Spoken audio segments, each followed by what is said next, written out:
If you had told me 10 years ago that I would be building a custom outdoor structure for my cats with my dad, I would have laughed hard. I was always a dog person. I never really understood the appeal of cats.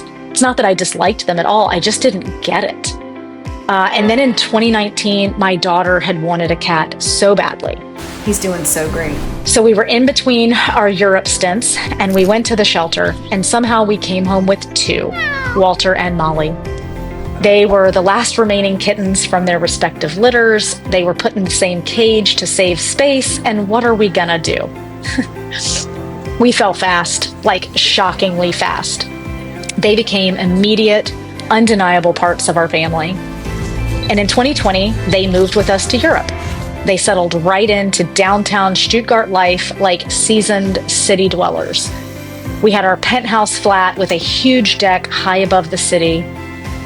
And when our senior dogs passed away in 2023, the cats really became a lifeline, especially for me. I worked from home. I was used to having canine coworkers at my feet, all day.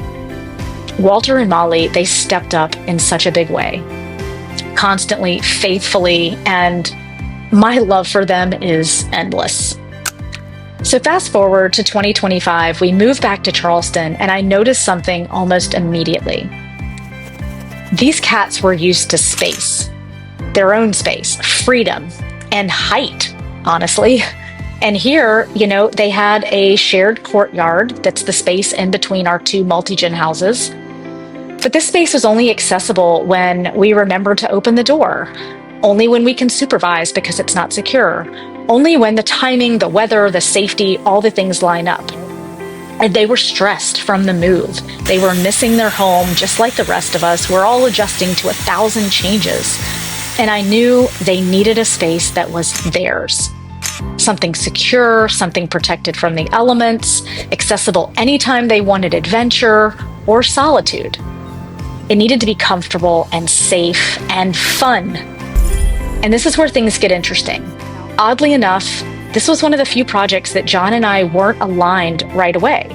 It's not because he didn't want it, we just had different priorities. So I asked my dad, and that's where the magic really started. And it's where multi-generational living really showcases its finest qualities. Having someone who could see the vision, help refine it, grow it, and then show up every day to bring it to life together. So we did all the measurements, we broke ground, we set posts, we built frames. We made sure it was solid because we live in a hurricane zone right on the coast, which there's a reason that this place is called Marsh Winds. We busted in the cat door, we did an enclosure, the roof, and we wanted it to look like it belonged with the house.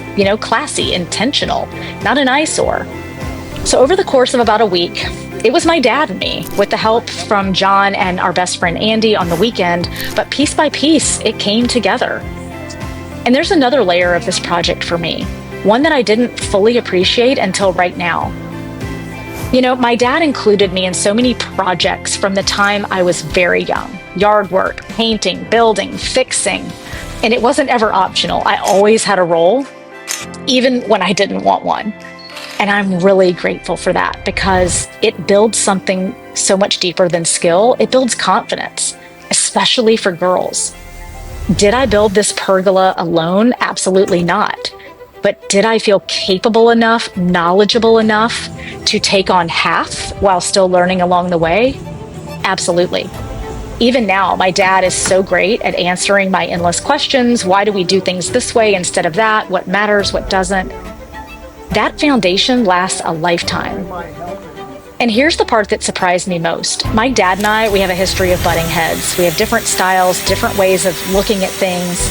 But during this project, we thrived. Working together all day, every day for more than a week, it was really special. And it was easy, fun, collaborative, and a reminder of why we chose multi-generational living. Proof that we're both deeply committed to making it work right from the start.